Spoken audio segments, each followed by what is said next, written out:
Puji Tuhan, shalom Bapak Ibu Saudara. Wah, puji Tuhan ya, kabarnya baik dan luar biasa. Amin. Nah, pesan Tuhannya adalah gini. Berikan maaf atau lepaskan pengampunan. Wow. Lepaskan apa? Oh, pengampunan. Ya. Jadi pesan Tuhan kali ini begitu berbeda, tegas dan gamblang. Lepaskan pengampunan. Ya. Sesuatu yang terlihat mungkin seperti simple ya untuk dibicarakan, namun nggak mudah untuk dilakukan. Ya, kalau tiba-tiba Tuhan menyampaikan pesan dengan tema seperti ini, ya nggak tahu, ya Bapak Ibu Saudara ya. Tapi semakin kita mengerti tentang pentingnya membuka pintu maaf atau melepaskan pengampunan, maka kita akan memahami kenapa Tuhan mau kita melakukannya. Semakin kita paham kenapa harus melepaskan pengampunan, semakin kita paham, semakin kita tahu kenapa Tuhan kasih pesan ini buat kita, saya Bapak Ibu Saudara. Mari kita buka Matius 18 ayat 21 sampai 22, dua ayat ini Bapak Ibu Saudara kita baca bersama-sama aja. Matius 18 ayat 21 sudah terpampang, 1, 2, 3.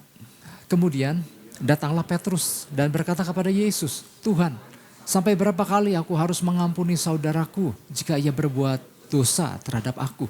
Sampai 7 kali? Yesus berkata kepadanya, bukan, aku berkata kepadamu, bukan sampai 7 kali, melainkan sampai 70 kali 7 kali. Wow. Bapak Ibu Saudara, beberapa alasan yang sering kita temukan mengapa enggak sedikit orang percaya yang meskipun paham bahwa sebagai orang percaya, kita itu harus mengampuni Pak, gitu ya.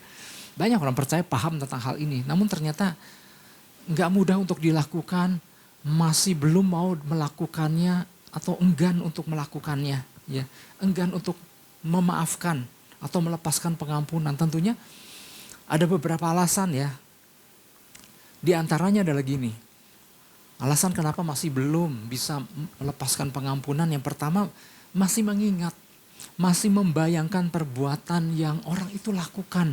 Atau perkataan yang diucapkan oleh orang yang telah melukai dia. Masih keinget Pak. Ini bekasnya juga masih ada gitu misalnya ya. Jadi kadang itulah seringkali yang membuat yang bersangkutan atau orang percaya sulit untuk melepaskan pengampunan.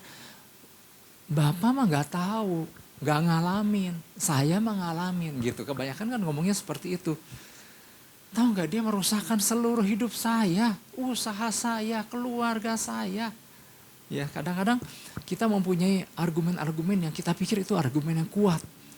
Untuk kenapa kita masih belum bisa melakukannya. Gak kebayang Pak penderitaan yang saya alami itu kayak gimana gitu ya. Coba kalau Bapak alami, kalau Ibu alami kan pasti akan lakukan yang sama lah dengan saya.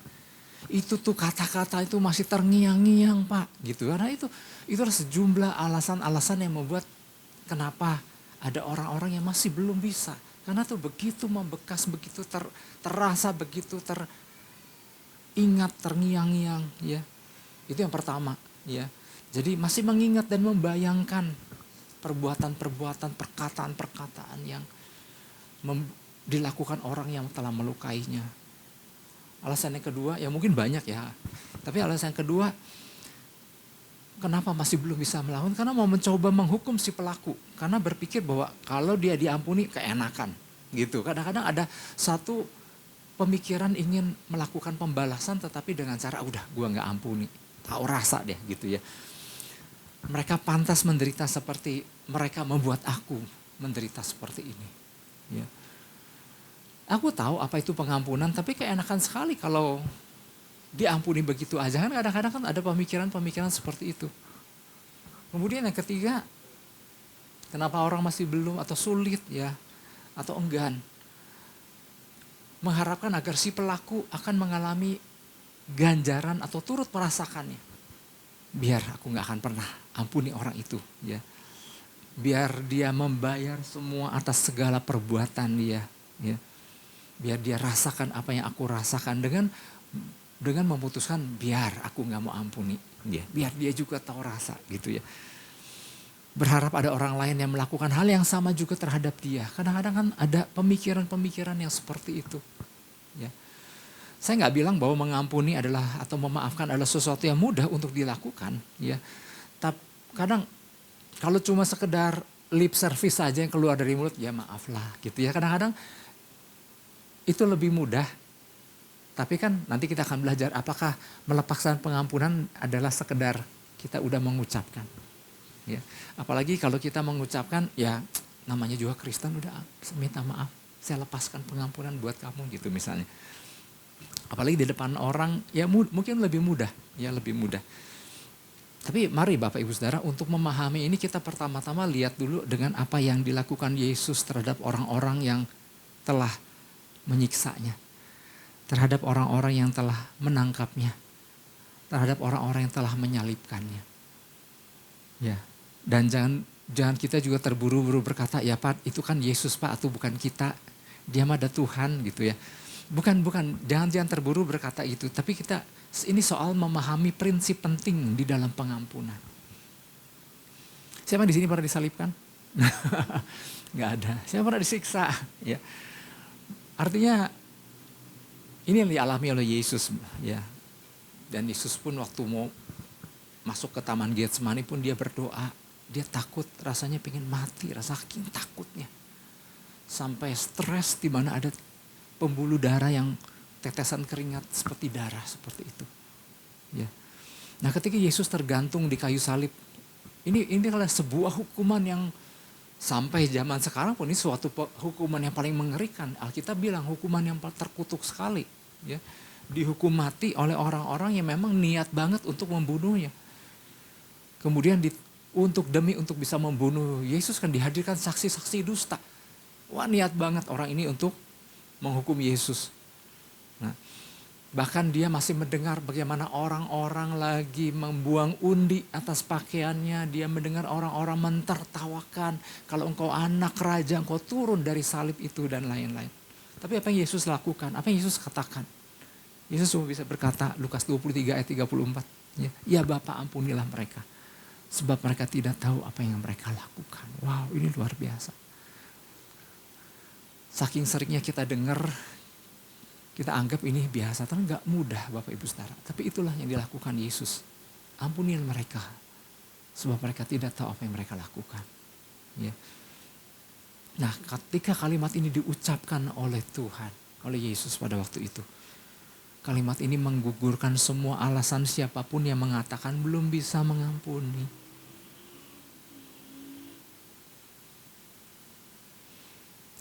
Banyak dari kita berkata,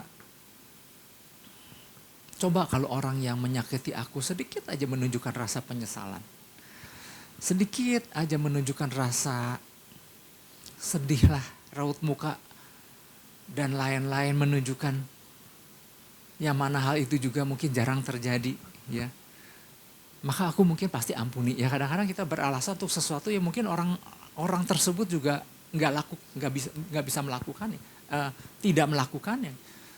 Tapi bayangkan Bapak Ibu Saudara, Yesus di kayu salib, tidak ada seorang pun yang menunjukkan raut muka nyesal, nggak ada seorang pun menunjukkan raut muka sedih, nggak ada seorang pun yang menunjukkan aduh kayaknya kita salah loh gitu. Gak ada, semua lagi mentertawakan. Ya, lagi mengejek dia. Dan lain-lain Bapak Ibu Saudara. Gak ada seorang pun yang ngingetin satu dengan lain. Benar gak sih kita hukum orang itu? Gak ada satupun yang berkata seperti itu. Ya. Tapi dia tetap berkata Bapa ampunilah dia. Ampunilah mereka sebab mereka tidak tahu apa yang mereka lakukan. Jadi dari sini kita belajar bukan, ya Pak itu kan tetap Yesus Pak, dia mah bisa. Ini kita lagi belajar tentang prinsip pengampunan. Karena gini, ada sesuatu yang luar biasa akan dialami oleh orang-orang yang bisa melakukan pengampunan. Bukankah pengampunan seperti ini yang sebetulnya harus kita lakukan jika kita katakan kita bahwa adalah pengikut-pengikut Kristus. Ya kan? Tapi seringkali justru di bagian ini yang gak gampang orang percaya bisa lakukan Bapak Ibu Saudara. Ya, kalau cuma sekedar Ya pokoknya aku kan udah ngomong, aku kan udah datang, aku kan udah ngucapkan gitu ya. Kadang-kadang gini, kadang-kadang kita berpikir, nanti saya ada penjelasan, kadang-kadang kita berpikir bahwa aku sudah mengampuni dengan apa? Dengan aku mengucapkan. Tetapi sambil mungkin ada bagian hati ini yang memang belum selesai. Nah apakah cuman yang dimaksud pengampunan itu adalah, udah Pak udah ngomong gitu. Bukan sekedar itu. Ternyata melepaskan pengampunan adalah soal melepaskan hati dari segala rasa-rasa yang tadi itu. Dan ini gak mudah. Ya. Mungkin dari mulut kita sudah mengatakan mengampuni, tapi begitu ingat orang itu muncul lagi. Aduh, orang itu betul keterlaluan gitu ya.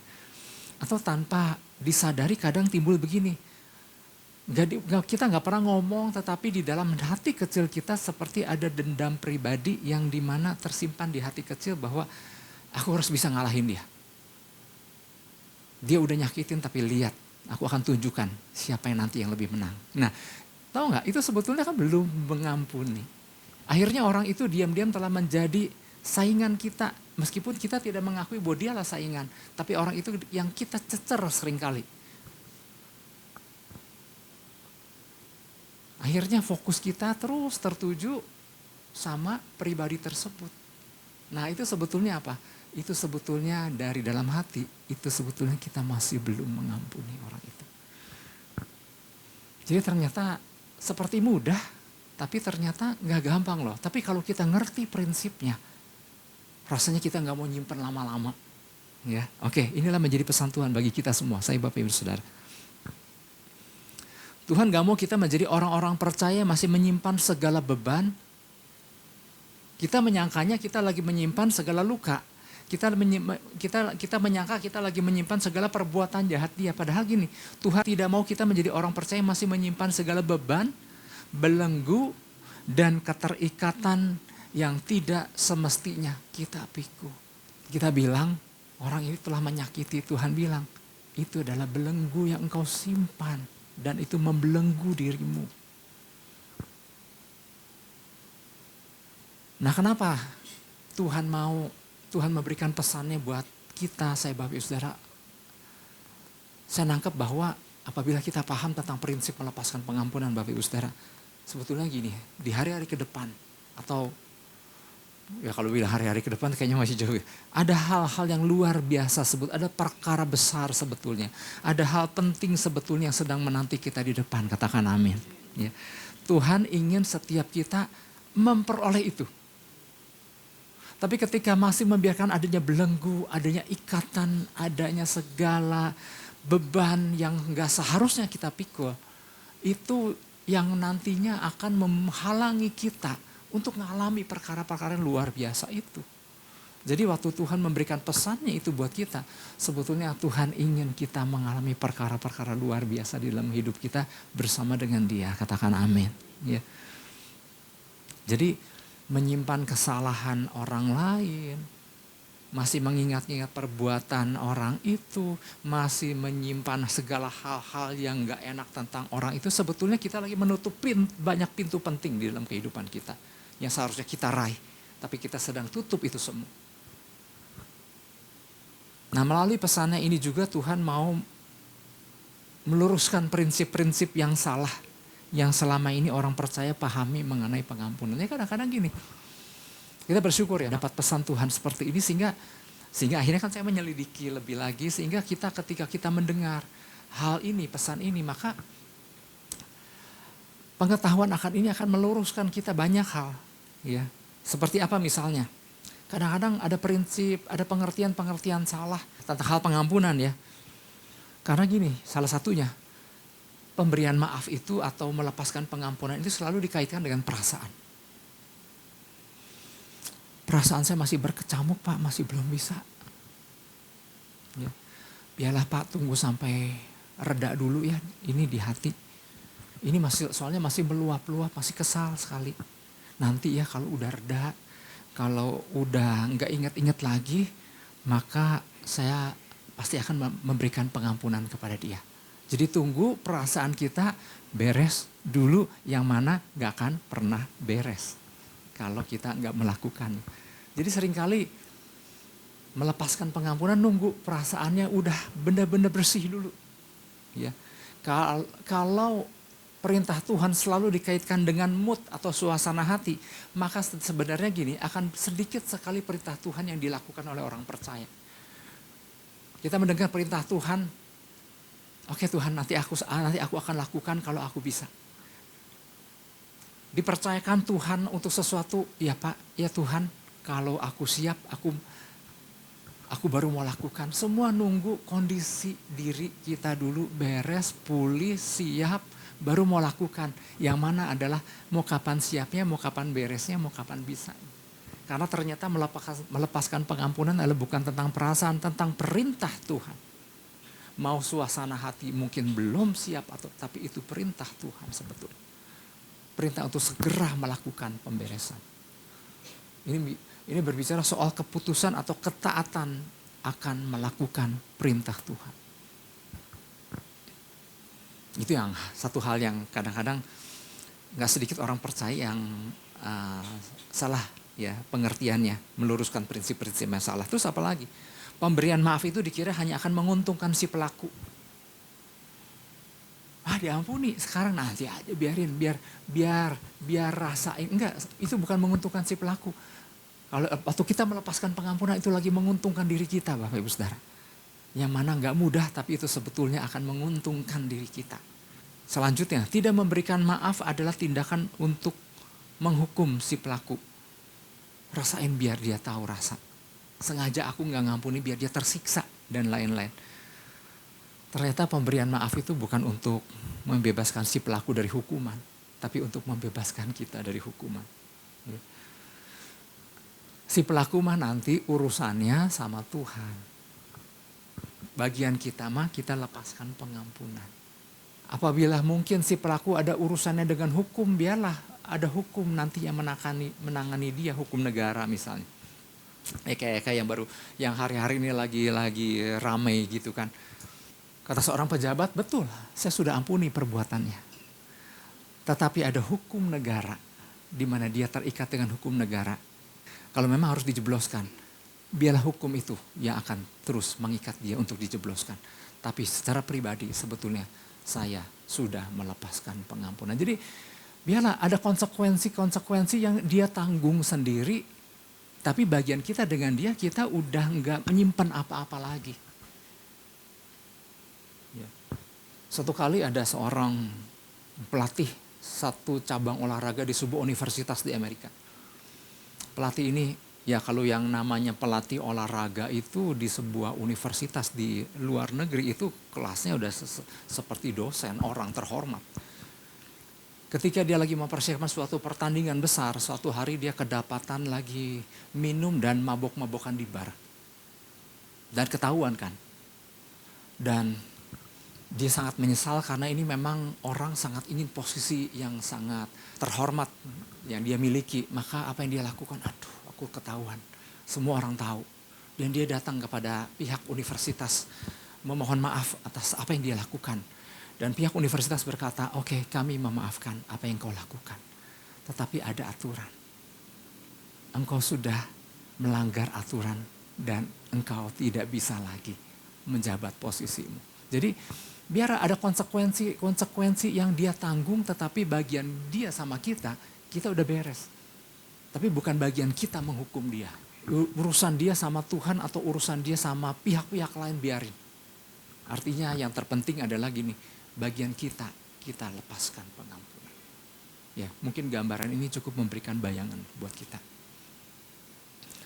Terus lagi satu hal yang perlu diluruskan yang kadang suka salah tangkapi adalah gini.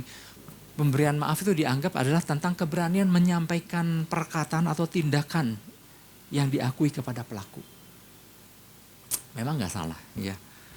Tapi sebetulnya lebih dari sekedar pengakuan yang diucapkan dari mulut seperti yang tadi saya sampaikan. Melepaskan pengampunan sebetulnya soal keberanian mengambil keputusan untuk memulihkan hati yang luka. Keputusan untuk memulihkan hati yang sudah kadung rusak. Ini Waktu kita benar-benar melakukan benar-benar dari hati, maka hati baru bisa pulih. Kadang hati masih begitu marah, hati masih begitu sakit, tapi saya minta maaf ya, mulut aja ngomong gitu ya misalnya. Nah itu sebetulnya belum menyelesaikan apa-apa. Nah Kristen harus melepaskan pengampunan, tetapi nggak salah dengan itu, tetapi itu masih baru permukaan luar aja gitu. Ternyata melepaskan pengampunan adalah soal masih menyimpan nggak di hati. Nah, pemikiran-pemikiran salah inilah yang seringkali membuat kenapa seseorang sulit atau lambat melepaskan pengampunan. Oleh sebab itu, apa yang harus kita lakukan agar kita dapat melepaskan pengampunan yang Tuhan, seperti yang Tuhan kehendaki ya. Prinsip apa yang perlu kita miliki? Nah, beberapa di antaranya. Yang pertama adalah gini. Mengampuni adalah tentang berjalan maju ke depan, meninggalkan kehidupan lama. Artinya apa? Artinya tidak mengampuni. Ya kalau mau dibalik, tidak mengampuni artinya tidak berjalan maju dan terus masih mengarahkan diri kepada apa yang di belakang. Yang artinya nggak akan maju-maju. Yang artinya masih terus hidup di masa lalu. Padahal waktu terus berjalan hari lepas hari. Tapi orang yang tidak mengampuni adalah orang yang tetap ada di masa lalu. Matius 18 ayat 21. Kemudian datanglah Petrus dan berkata kepada Yesus, Tuhan, sampai berapa kali aku harus mengampuni saudaraku jika ia berbuat dosa terhadap aku? Sampai 7 kali? Ya. Nah, Petrus datang dan bertanya kepada Yesus tentang sampai berapa kali sih harus mengampuni saudaranya? Ya. Nah, pertanyaan ini sesungguhnya menandakan seseorang sebetulnya belum sungguh-sungguh memiliki niat untuk mengampuni. Emang mesti berapa kali sih? Gitu ya. Memang betul, masih ada kandungan niatan untuk mau mengampuni, tapi sebetulnya juga tidak terlalu mampu untuk melakukannya. Ya, jadi apalagi masih mengingat, wah nantinya jangan-jangan dia akan masih mau melakukannya lagi. Jadi sampai berapa kali sih gitu ya.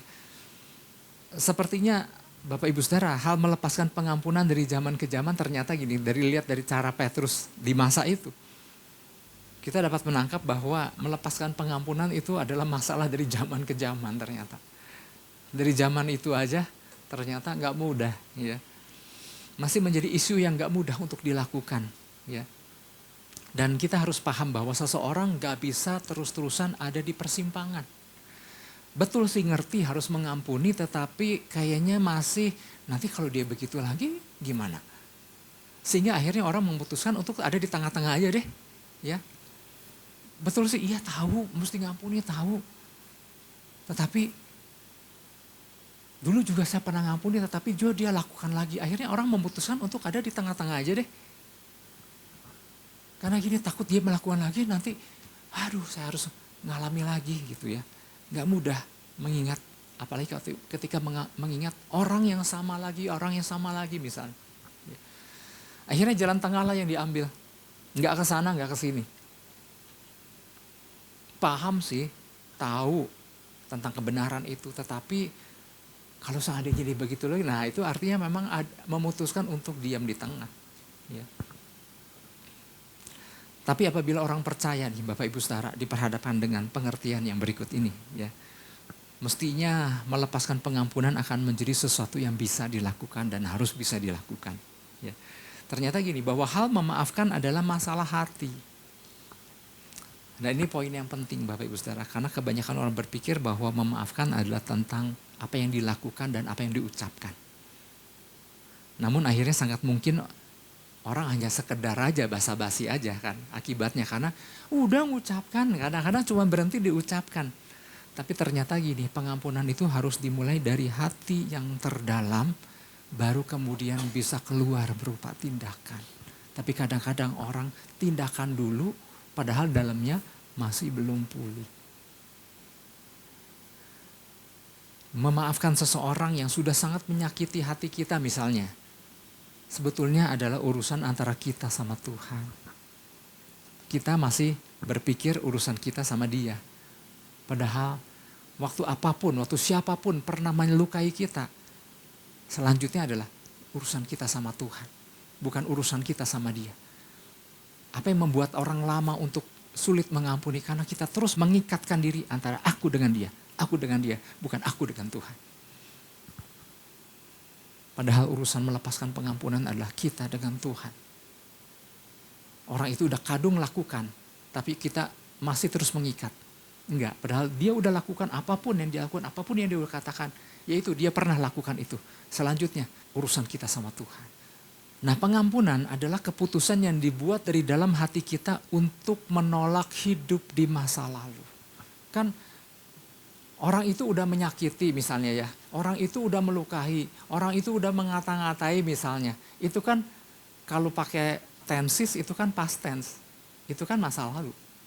Masa lalu itu 1 menit yang lalu itu masa lalu. 10 tahun yang lalu itu masa lalu. Ya. Ketika seseorang tidak bisa mengampuni oleh karena hal-hal tersebut, sebetulnya orang yang belum bisa mengampuni atau tidak mau mengampuni sedang hidup di masa lalu, pandangannya tertuju pada masa lalu. Padahal iring Tuhan bukan tentang masa lalu. Betul. Dulu ada firman Tuhan kan, Tuhan adalah dulu, sekarang, dan selama-lamanya. Waktu kita orang percaya iring Tuhan, kita enggak terus di masa lalu. Aku pernah diampuni. Oh enggak selalu itu. Aku sudah diampuni. Sekarang aku melakukan apa yang Tuhan mau aku lakukan dan hari-hari ke depan ada banyak perkara-perkara luar biasa. Jadi iring Tuhan itu sifatnya progresif. Semakin maju, semakin naik, semakin meningkat, semakin mengalami perkara yang luar biasa. Yang mau katakan amin. Karena memang seperti itu iring Tuhan. Di tengah tantangan demi tantangan yang kita hadapi. Tetapi Tuhan mau kita makin hari makin naik, bukan turun menjadi kepala dan bukan menjadi ekor. Tetapi ketika seorang percaya belum bisa mengampuni, tidak mau mengampuni, enggan untuk mengampuni, ternyata dia stuck di masa lalu. Orang-orang yang sudah bisa mengampuni ternyata udah berjalan jauh ke depan. Orang yang belum bisa mengampuni lagi mandek dan fokus di masa lalu. Ternyata kalau kita ngerti prinsip ini, ya ampun, siapa sih mau tertanam di masa lalu? Dan kita hanya bisa menjadi penonton daripada orang-orang yang telah melakukan perkembangan yang luar biasa. Jadi apabila kita orang percaya paham prinsip ini, maka sebetulnya pengampunan bukan menjadi sesuatu yang sulit. Karena siapa di sini mau hidup di masa lalu dan mandek di masa lalu? Ternyata nggak ada. Karena kita ngerti, kita semua pengen maju. Kita semua pengen meningkat di dalam Tuhan, di dalam apapun. Seandainya Bapak Ibu Saudara, seandainya Yusuf hidupnya, kan kita tahu kan kisahnya kan. Sama saudara-saudaranya, sama semua kakak-kakaknya. Dia dijeblosin ke dalam sumur kering. Masih bersyukur ada kakak yang mikir, aduh kesian juga nih, nanti gimana nih. Ya udah angkat deh. Diangkatnya kiranya mau dibawa pulang, dijual kepada pedagang Midian. Pedagang Midian itu lagi mau menuju ke Mesir. Dijual sama Potifar. Bayangkan Yusuf seorang yang tadinya berpakaian warna-warni, pakaian kehormatan. Ya dulu kita pernah ada pembahasan tentang pakaian, ternyata jubah yang digunakan, yang dikenakan, yang diberikan oleh ayahnya kepada Yusuf adalah sebuah jubah kehormatan. Tapi ternyata siapa yang nyangka Yusuf akhirnya selama berapa tahun? 13 tahun. Di dalam proses yang sangat gak enak, jadi budak belian. Menjadi pembantu, difitnah lagi, dimasukin penjara. Dan itu sangat gak mudah. Bayangkan, kalau Yusuf nyimpen dendam, setiap langkah demi langkah selama 13 tahun, dia selalu akan bilang, masa lalu kan di situ, dia selalu bilang, kakaknya bikin aku gini. Gara-gara mereka. Kenapa mereka gitu? Kenapa? Terus, kalau dia terus selama 13 tahun terus berfokus, maka Yusuf gak akan pernah jadi Yusuf yang tercatat di Alkitab. Yang suatu hari dia dipercayakan menjadi sesuatu yang luar biasa. Tapi bersyukur kan, Yusuf punya visi Tuhan, Yusuf punya janji Tuhan. Maka dia gak terus, mungkin dia pertama dia kaget, ya ampun kakaknya kok tega sih gitu. Belum lagi kakaknya lapor sama ayahnya bahwa dia diterkam binatang buas, yang mana Yusuf belum dengar tentang hal itu. Tapi dia terus tertuju, kalau seandainya dia belum melepaskan pengampunan, Yusuf akan terus tertuju selama 13 tahun. Dan Yusuf gak mungkin jadi seorang anak muda yang tampan, yang istri Potifar naksir. Tapi buat Yusuf dia punya tujuan Tuhan dalam hidupnya. Ini membawa Yusuf semakin naik, semakin naik, semakin naik. Makanya di sini terlihat kan dari cara Yusuf, kita pernah bahas, dari cara Yusuf menamakan anaknya Efraim dan Manasye. Efraim artinya tetap berbuah di tengah penderitaan sekalipun. Tetap berbuah berlipat kali ganda di tengah penderitaan. Dan itu yang dia namakan anaknya Efraim. Jadi dia pernah mengalami penderitaan. Tetapi yang terjadi adalah tetap berbuah. Di penjara sekalipun karunia rohaninya tetap jalan.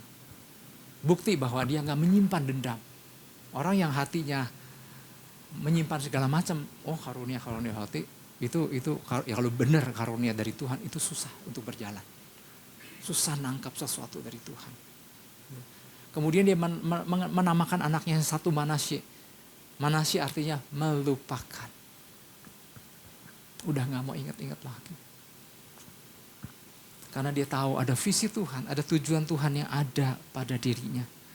Yang memampukan dia untuk melupakan si past tense itu, si masa lalu itu. Karena dia tahu, wah kenapa ya waktu dulu aku ngimpi, kok orang tuaku sujud menyembah kepadaku, saudara-saudaraku semua sujud menyembah kepadaku. Ini Tuhan mesti punya rancangan dahsyat di dalam hidupku. Wah, makanya pentingnya punya tujuan Tuhan dalam hidup kita sebagai orang percaya. Dan ternyata betul di hari-hari ke depan, perjalanan Yusuf dipercaya perkara-perkara dahsyat sehingga dia tahu. Dia bisa bilang di hadapan saudara-saudaranya, iblis mereka-rekakan dia jahat.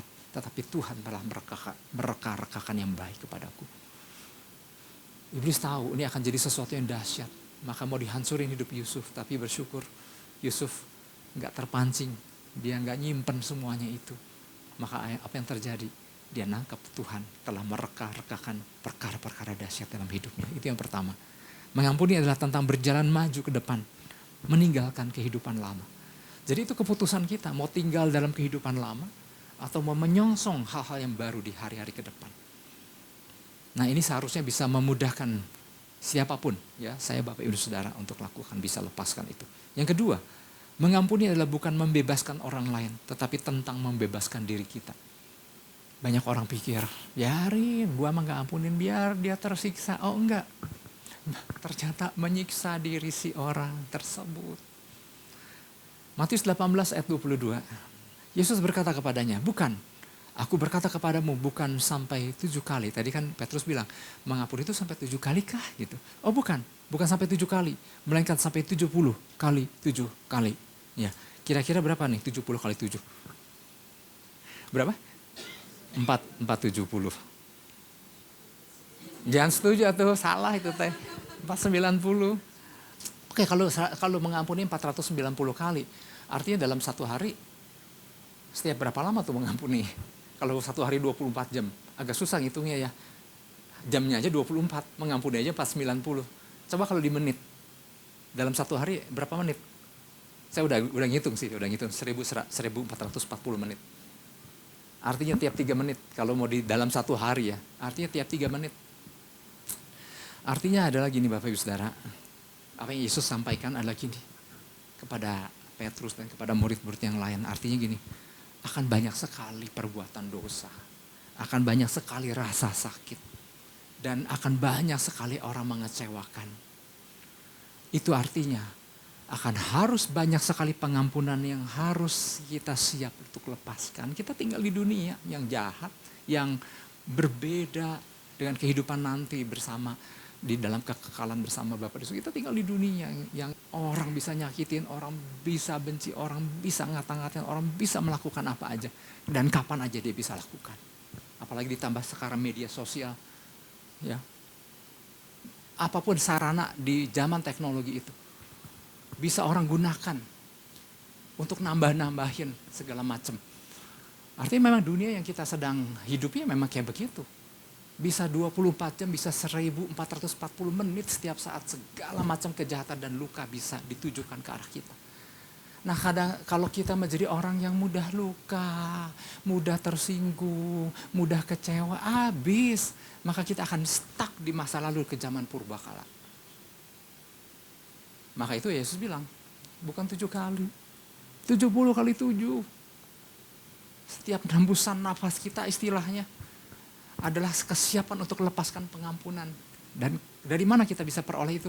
Waktu kita terhubung sama Tuhan. Buktinya Yesus kita waktu disalib aja dia bilang, Bapa ampuni dia karena mereka nggak tahu apa mereka lakukan. Kenapa? Karena di dalam dirinya selalu tersedia kasih karena dia adalah kasih itu sendiri. Waktu kita terhubung dengan dia maka jangan lupa selalu minta Tuhan terus limpahkan aku dengan kasih-Mu. Dan itu harus selalu tersedia dalam hidup kita. Ya. Artinya waktu kita hal pengampunan adalah tentang pintu maaf yang harus selalu tersedia di hati orang percaya. Ini bukan soal, tapi kan nanti saya nggak mau jadi teman dekat. Bukan soal nanti mau jadi, itu bukan hal yang esensial, bukan hal yang penting. Bukan soal nanti keenakan orang itu bukan hal yang penting. Melainkan tentang soal hati yang merdeka dan menang, katakan amin.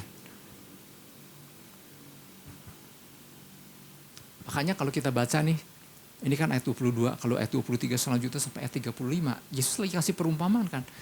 Ada seorang yang berhutang besar kepada raja, 10.000 talenta. Wow, 10.000 talenta tuh kalau dirupiahkan itu jumlah besar.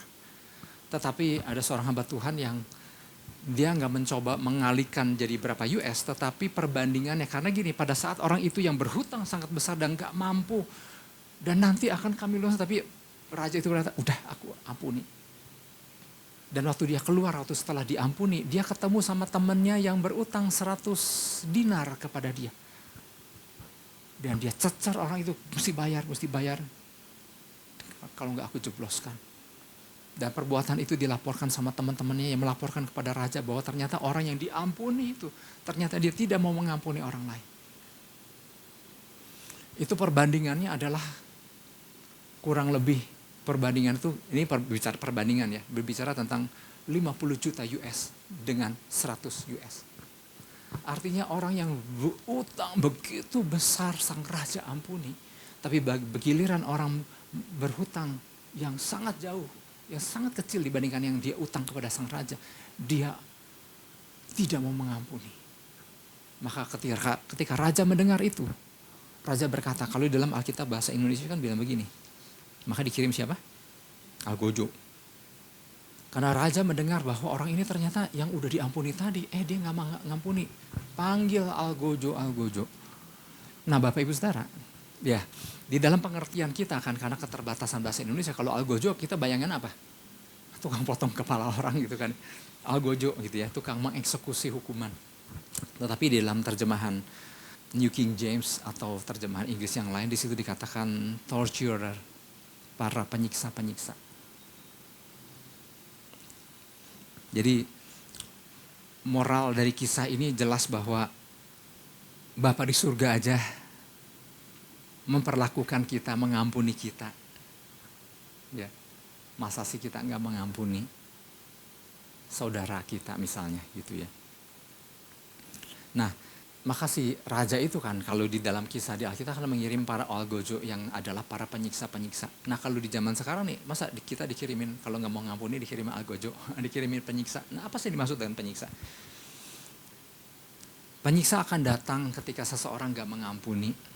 Dan penyiksa-penyiksa itu akan membawa pergi dan akan menyiksa si orang yang nggak mau ngampuni. Penyiksa yang kayak gimana sih? Penyiksa yang tersembunyi, berupa amarah dan kepahitan yang menggerogoti isi hati dan isi perut istilahnya. Penyiksa-penyiksa itu akan terus bikin ulah di dalam kehidupan orang yang tidak melepaskan pengampunan. Penyiksa itu bisa berupa rasa frustrasi, rasa dengki yang memberi akhirnya efek ke GERD, misalnya ke lambung, ke menjadi penyiksa-penyiksa. Itu kalau dihubungkan dengan medis ya, ini bukan kata saya, kata dalam ahli kesehatan, bisa ke situ lari.